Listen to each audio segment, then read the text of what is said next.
Yeah, absolutely. I mean, I think selling solar today is not like selling solar was a year or 2 years ago. So Dean, let's talk more about sales though specifically. What is it that you think is important now to remain competitive in the arena of solar sales? But you touched on a real issue, which is what happens if the contractor goes out of business.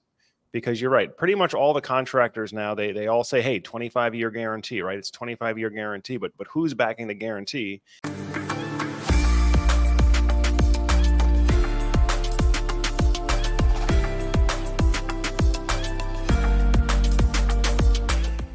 What's your take? What is the state of the solar market now in 2023? What's changed, and what do you think companies are going to need to do to remain competitive? Yeah, so what's changed is, well, number one, higher interest rates. We see contractors struggling to keep their doors open, and we are reeling from the effects of net metering 3.0 in California. And really, all of those things make for a tougher market. And really to be able to get to the consumer and to get them to be able to purchase solar confidently. And being able to do so really is important to help them to do these things. So those are just some of the changes. And then also we're on the second year of the new tax credits, right? And we're getting toward the end of the year. And normally 2 years ago we would have seen some things happening, like we would say, hey, hurry up and get your solar sold and installed before the end of the year because the tax credits are changing, but they're not changing. So we saw that curve last year come a little earlier, and in September, October, and normally that curve would go toward late November, early December, but it's come earlier 2 years in a row. So we're seeing a lot of big changes in the industry in that. Yeah, absolutely. I mean, I think selling solar today is not like selling solar was a year or 2 years ago, Mhm. where you're right. Well, first of all, you had what was a less complex, financially compelling sale, right? Hey, we're gonna reduce your electric bill. We're gonna get you solar financing. Interest rates are so low that we can get a really really low monthly payment for your solar purchase. And then, of course, like you said, there's always around this September, October timeframe. I know when I look at my numbers, we always got that big pop in September, October for people that wanted to get their system installed the current calendar year, so they could claim the tax credit for that calendar year as well. But again, I think we're seeing the same thing here. We're just not seeing as pronounced of that spike. And then, of course, as we get into the end of the year with the holidays and everything, we do tend to see things kind of slow down, both on the purchasing side, but also on the permitting side and just getting paperwork processed by the utilities or, by the local AHJs, because frankly, a lot of people are just off work and on vacation. But so Dean, let's talk more about sales though specifically. What is it that you think is important now to remain competitive in the arena of solar sales? And why is it so important to build trust with homeowners now that might not be feeling as confident as they did 1 or 2 years ago? Yeah, so building value is going to be the best way, educating, being transparent and honest, and giving the homeowner realistic expectations moving forward with solar. Maybe solar is not going to save people money, right? But it's going to help them gain energy independence, be able to build an asset for their family, and they'll be able to go green and help protect the environment.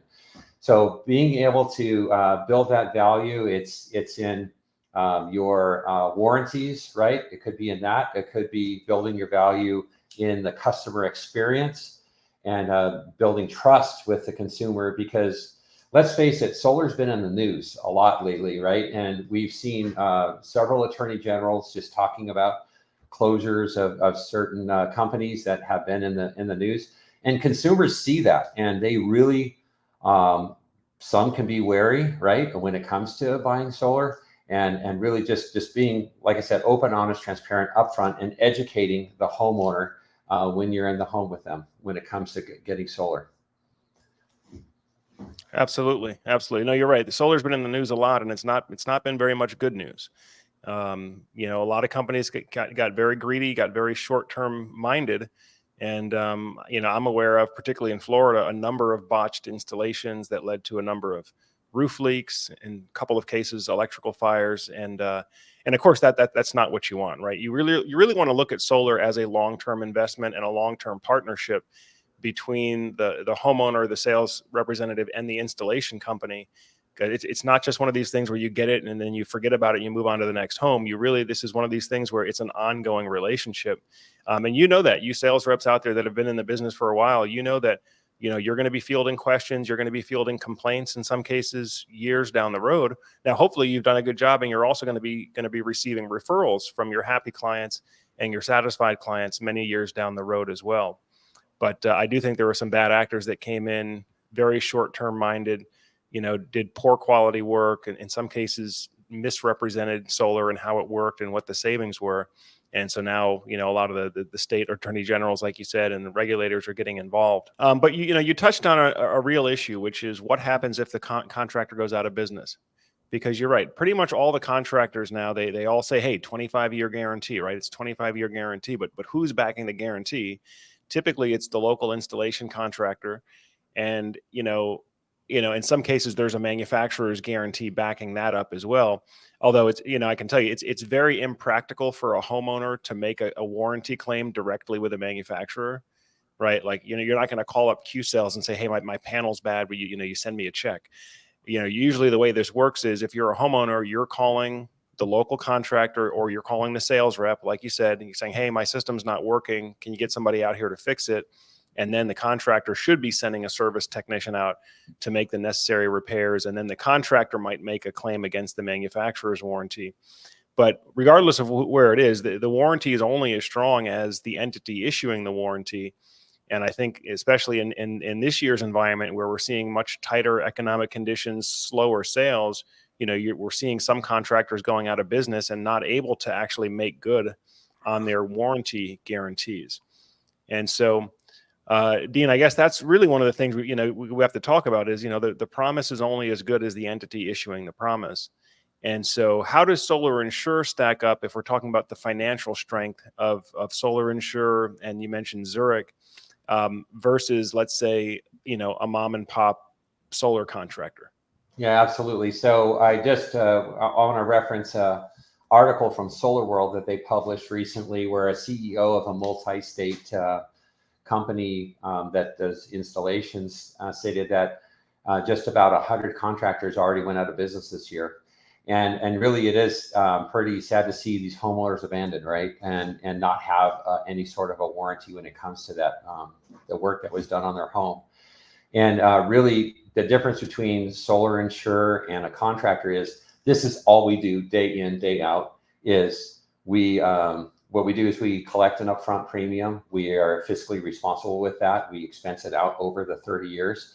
And we plan for 30 years of being able to answer the phone and to send out a technician and to have the money in our bank account to pay that warranty. And we do this through technology, SOPs, to be able to make sure that we're operationally excellent, and being able to make sure that we can be there for the contractor for the entire 30-year warranty period.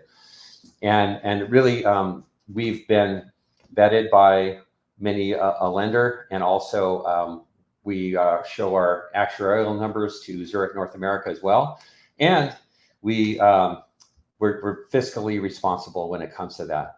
So I believe that our business model is the best business model for this, because this is what we do day in, day out, is give white glove 5-star service to homeowners to be able to make sure that they have their system is up and running, and that they feel that peace of mind every time they think of SolarInsure. Absolutely. Yeah. And I think that really is what it boils down to, is peace of mind. And by the way, for those of you who are watching this who are Solar Surge dealers, we do have SolarInsure available in both Texas and Florida.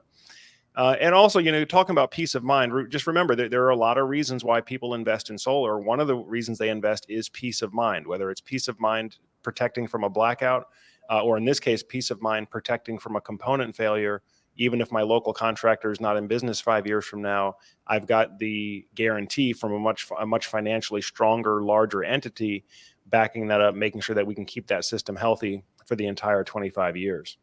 Just a quick word from our friends over at SolarInsure. If you're considering investing in a solar power or battery backup system for your home, then you need to take a look at SolarInsure. Because SolarInsure protects you in the event that the company that does your original installation goes out of business. Now, folks, if you've been following the channel for a while, you know that one of the things that I keep preaching is that just as important as choosing the right equipment for your solar power system is choosing the right contractor to install that solar power system. Because your primary warranty service is going to come from your local installation contractor. And although some of the manufacturers might have great warranties, it's very impractical for a homeowner to make a direct claim on a solar panel warranty or even on an inverter warranty, because typically you need a skilled technician to perform the labor, to do the work, to actually replace that defective component. But the worst thing that can happen is that if that installation company goes out of business, the homeowner oftentimes is left having to hire another contractor to come and make repairs. And oftentimes they have to pay significant amounts, several $1,000s, because frankly, most solar contractors don't want to be doing repairs on old systems. They want to be installing new systems, which is actually what drives income and profit for the business. So SolarInsure has a solution for this. It's a third-party warranty that covers the entire system for 30 years, which means that if your original installation company can't make necessary repairs or maintenance, SolarInsure will reach out to another one of their enrolled partners and have that company do the service for you. Now, this is a fully transferable warranty. So if you sell the home or if you intend to pass the home on to your children, the warranty is transferable to the new owner for the entire 30-year term. SolarInsure also does fleet monitoring, including component level monitoring and diagnostics, so they might be able to spot a problem with your system before you even notice it. So make sure you ask your solar contractor if they are a SolarInsure approved provider, because SolarInsure will do more vetting than what we typically do at the consumer level. Oftentimes homeowners might check online reviews. However, SolarInsure does a much more in-depth evaluation, including really looking at the financial strength of the company, which is going to be the best indicator of whether that contractor will be able to remain in business long term. So if you'd like more information, you can go directly to the SolarInsure website. We'll make sure we have a link in the description below so that you can get in touch with a qualified installer right away. Now, Dean, the other thing that we've seen this year, and I know you and I were chatting a little bit earlier off camera about this, but the other thing we've seen this year is there are dozens of new brands that have come into the solar space, particularly the solar with energy storage space. A lot of companies, like from my perception, it seems like a lot of companies that have done just batteries in the past, now they want to participate in the solar ecosystem where maybe they have an inverter, batteries, maybe an electric vehicle charger all mixed in. Can you tell us a little bit about how SolarInsure vets its manufacturers? Like how do you come up with your approved equipment list or approved vendor list? And what are you looking for on the manufacturer side to make sure that the equipment is warrantable? So when it comes to our AVL, we appreciate all the manufacturers that are on there. On the panel side, we are looking for tier 1, so Bloomberg tier 1 panels. And then we will accept other ones, other panel manufacturers based. Like we had some procurement issues in 2022 and late 2021, right? And then we look at their certifications, their financials, their distribution, their longevity in business, and what they're doing. But when it comes to these all these batteries that are coming out, I'm scratching my head, right? Because everyone scratched their head when they went to the recent RE Plus, where we saw some names we never heard before. But we have to remember that, you know, maybe there are some factories that have been really doing the business a long time in another country or another market and are coming here because they see the IRA, right? And they see the money that's there for to be able to be had. So, but then there's other ones who are just startups, right? And they're great marketers, great at marketing. And we've got to be careful, right, to be able to, when we look at those. So we definitely look at halt testing, ETL data, also their data sheets, their performance, their financials, and longevity. And those are just a handful of things that we look at among other things that we do when it comes to availability for API, right, for data to be able to be had. So all those things are in consideration when it comes to getting a manufacturer on our AVL. So you can be confident when there is a manufacturer on our AVL that if they're on our AVL, that they've been tried and tested by SolarInsure, and that you can be confident that they're going to be covered by us. So let's say they're on our AVL this year and not next year. We're still going to cover all the ones that were sold with on the AVL for the entire warranty period. So you don't have to worry about that because we're already planning for that. But if someone comes off our AVL in the future, that from that point forward, they're not allowed to. We're not going to accept the warranty from that manufacturer. So that's basically how it works. And a lot of lenders look to our AVL to be able to add things to their AVL. And we definitely have seen that in the industry, and they're looking to us as a thought leader when it comes to that, to be able to help get more and more people, more and more companies in the industry and financing them for 20, 25 years. All right. I hope you're getting some great value from today's video content. Now, if you would like to have your product or your business or technology featured on the SolarSurge channel, feel free to reach out to us at the link below so you can set up a call with our media team to talk about your marketing goals and how SolarSurge can help you get there. SolarSurge is the leading online community in the U.S. residential solar and energy storage space. And so if you'd like to get your product, business, or technology in front of our audience, we can help you do that.